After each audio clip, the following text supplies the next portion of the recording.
अगर हम भारत का प्राचीन इतिहास देखें तो दुनिया के बाकी देशों से भारत हमेशा ही आगे रहा है, फिर चाहे वो शिक्षा में हो या साहित्य में। इस देश ने अपने इतिहास में महान व्यक्तियों के योगदान से दुनिया को रचनात्मक ज्ञान का परिचय दिया है और ऐसे ही भारत में जन्मे एक महान वैज्ञानिक और गणितज्ञ आर्यभट्ट के बारे में हम इस वीडियो में बात करने वाले हैं।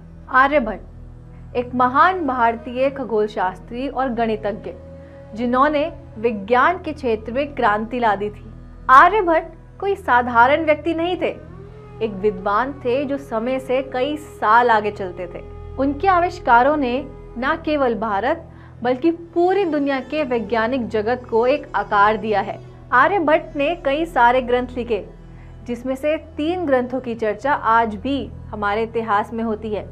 सबसे पहला आर्यभट्टीय, दूसरा आर्य सिद्धांत और तीसरा अल-नन्फ। इन तीनों ग्रंथों में से सबसे महत्वपूर्ण जो ग्रंथ माना जाता है वो है आर्यभट्टीय, जिसमें आर्यभट्ट ने एस्ट्रोफिजिक्स, एस्ट्रोनॉमी और मैथमेटिक्स के बारे में लिखा है। आर्य सिद्धांत में आर्यभट्ट ने एस्ट्रोनॉमिकल कैलकुलेशंस में इन्वॉल्व होने वाले मैथमेटिकल कॉन्सेप्ट्स के बारे में लिखा है। हालांकि ये ग्रंथ आज हमारे इतिहास में कहीं खो चुका है, इसलिए आज इसका एक भी अंश मौजूद नहीं है। अब अगर तीसरे ग्रंथ अल-नन्फ की बात करें तो ये भी आर्य सिद्धांत की तरह हमारे इतिहास में कहीं गुम हो चुका है, इसलिए आज हमारे पास इसके नाम के अलावा और कोई जानकारी नहीं है। कहने को तो आर्यभट्टीय में सिर्फ 121 श्लोक हैं, लेकिन ये 121 श्लोक भी अपने अंदर ज्ञान का पिटारा रखते हैं। Now normally most of the people thinks कि आर्यभट्ट ने जीरो का इन्वेंशन किया है and not more than it, but that's not true. Aryabhatta has given lot to science and mathematics. Let's talk about his contributions. Astronomy is a field of science which contributed well in the mathematics field back in the ancient India. And talking about astronomy, Surya Siddhantam is the world's oldest scripture available on astronomy. And this Surya Siddhantam has been the baseline for the Aryabhatta's work in the Aryabhattiya. Aryabhatta was the first one to give the equation of the speed, that is distance divided by time. Next, he gave the concept of writing numbers as alphabets. Aryabhata ने अपने ग्रंथ आर्यभट्टीय में numbers को Sanskrit alphabets में लिखा हुआ है, and even today this writing method is still followed in Kerala. Next is approximate value of pi. Aryabhatiya के एक श्लोक में आर्यभट्ट ने पाई की वैल्यू को दर्शाया है। अगर इस श्लोक को ट्रांसलेट किया जाए तो it shows 100 added 4 multiplied by 8 and added 62,000. This is the approximate circumference of a circle whose diameter is 20,000. What he is trying to say is the ratio of circumference to the diameter is pi. ध्यान देने वाली बात ये है कि he knew pi is a transcendental number, इसलिए he gave an approximate value, not the accurate one. अब बात करें क्लासिफिकेशन ऑफ टाइम की, तो this is not the exact contribution given by him, but उन्होंने अपनी डेट ऑफ बर्थ को आर्यभट्टीय में बहुत ही इंटरेस्टिंग तरीके से लिखा हुआ है, and that is 3/4 of current युग and 60 times the 60-year cycle and 23 years has passed till my birthday. ये काफी लंबी कैलकुलेशन है।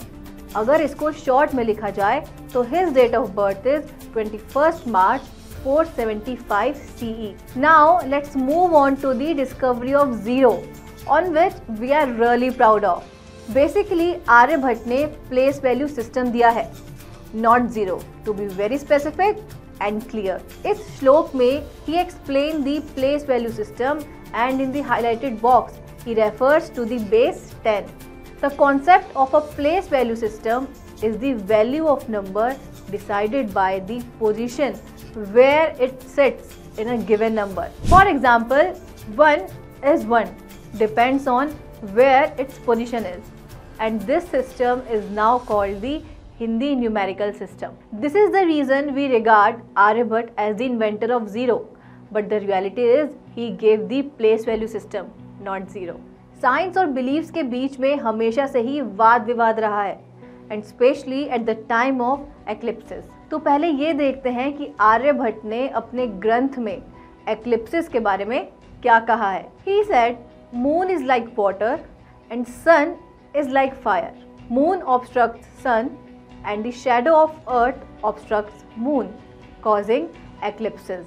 This basically shows the reason of occurrence of eclipses. But अगर हम अपने beliefs की बात करें तो ग्रहण को राहु और केतु से जोड़ दिया जाता है। अब ये सब जानना हमारे लिए इसलिए ज़रूरी है, अगर हम अपने देश और अपने इतिहास के बारे में फैक्चुअल बेस पर नहीं जानेंगे तो people from outside India will manipulate these facts और फिर हमें मानना ही पड़ेगा। इन सब से ये पता चलता है कि भारतीय इतिहास में अनमोल ज्ञान का भंडार है। आर्यभट्ट ने अपने गहन चिंतन और अध्ययन के माध्यम से वैदिक मैथमेटिक्स की नींव रखी। उनके योगदान से वैदिक मैथमेटिक्स आज एक महत्वपूर्ण विषय बन गया है और इसकी महत्वाकांक्षा को समझा गया श्री कल्लाजी वैदिक विश्वविद्यालय में, जहाँ पे स्टूडेंट्स को मॉडर्न एजुकेशन वेदास के एसेंस के साथ पढ़ाई जाती है। हर कदम पर ये ध्यान रखा जाता है कि यहाँ के विद्यार्थी समय के साथ वेदों का हाथ पकड़कर चलें। This is the place where actually ancient wisdom meets modern education. So that's all for today's video. ऐसी और वीडियोस के लिए हमारे चैनल के साथ जुड़े रहिए।